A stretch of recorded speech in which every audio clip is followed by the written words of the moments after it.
और फिलहाल प्रधानमंत्री मोदी की अमेरिका यात्रा पर ताज़ा तरीन जानकारी के साथ वाशिंगटन से हमारे साथ जुड़ रही है हमारी संवाददाता ऋतु वर्मा। ऋतु, वाशिंगटन में तो अभी मंगलवार की देर शाम है, हालांकि भारत में बुधवार की सुबह शुरू हो चुकी है, लेकिन मंगलवार के दिन पर अगर हम जानना चाहें कि कौन सी भारत के नजरिए से बड़ी उपलब्धियां रही हैं?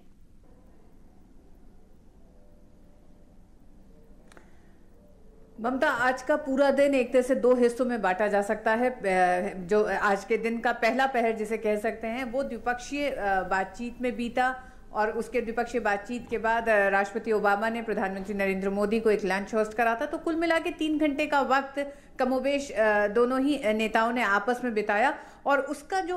प्रेस स्टेटमेंट जो आया और जो दोनों ही नेताओं ने एक दूसरे के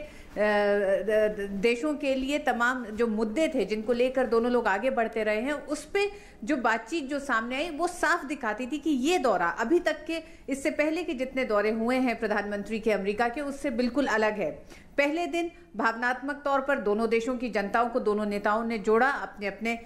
तरह से, चाहे वो एलिंगटन सिमेट्री जाके या फिर यहाँ पर जिस तरह से उन्होंने आर्टिफैक्ट्स की वापसी की, वो आस्था का एक विषय है जिसमें लगा कि जनता से एक संपर्क किया। आज का जो दिन था उसमें जो मुख्य मुद्दे जो रहे, क्लाइमेट चेंज का मुद्दा हो, रिन्यूएबल एनर्जी हो, और सुरक्षा और रक्षा के क्षेत्र में जिस तरह के सहयोग की बात दोनों देशों ने की है, उसमें ऐसा लगता है कि जो एक लंबे समय से दोनों ही देश अपनी अपनी बातों को पटल पर रख रहे थे, आज दोनों देशों ने स्वीकार किया। जिसमें अगर भारत के पक्ष की बात करें ममता, तो उसमें रक्षा सौदों को लेकर जो बात भारत ने कही है कि अब अंतर्राष्ट्रीय राजनीति, वैश्विक राजनीति पिछले कुछ वक्त में बदली है। आज वो समय वैसा नहीं है जो आज से 20 साल पहले था। इसलिए अगर भारत आज की तारीख में F-16, F-18 अगर ये विमान खरीदता है और अगर सैन्य साधन खरीदता है, तो उसके अब खरीदारी के साथ साथ टेक्नोलॉजी का आदान प्रदान की भी इच्छा जो भारत ने जताई है, और उस पर एक सहमति भी बनती दिखाई दे रही है। और यही वजह है कि जिस तरह से राष्ट्रपति ओबामा ने कहा कि NSG हो या MTCR हो, इन दोनों पर जो सहमति जो साफ बनती दिखाई दे रही है, वो ये बताती है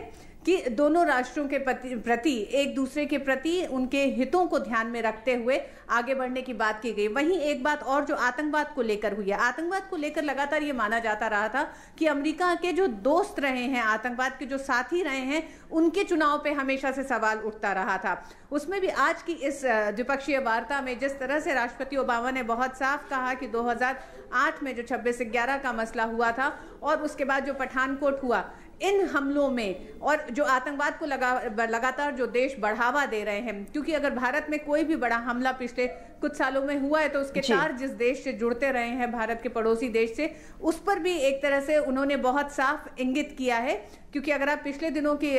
कार्रवाई को भी देखेंगे तो F-16 विमान न देना, और फिर दूसरी तरफ जिस तरह से तालिबान के मसूद मंसूर को मारना, ड्रोन अटैक करना बलूचिस्तान में पहला, ये दिखाता है कि अमेरिका ने अपनी आतंकवाद को लेकर रणनीति भी थोड़ी बदलाव सामने आ रहा है। जी, साफ सबूत भी दिखाई दिया जिस तरह से द्विपक्षीय वार्ता में ये मसला, यानी ऋतु जी, हम ये मान सकते हैं कि दोनों देशों के बीच जिस तरीके से रिश्ते आगे बढ़ाने की कवायद पिछले 2 साल से हम लगातार आगे बढ़ती देख रहे हैं, तो इस मुलाकात के बाद और संयुक्त वक्तव्य के बाद कई मोर्चों पर ये रिश्ते आगे बढ़े हैं। उम्मीद करते हैं कि जब नवंबर के बाद चुनाव होंगे और नई सरकार सामने आएगी तो यही रिश्ते और आगे बढ़ेंगे। बहुत बहुत शुक्रिया ऋतु हमारे साथ जुड़ने के लिए।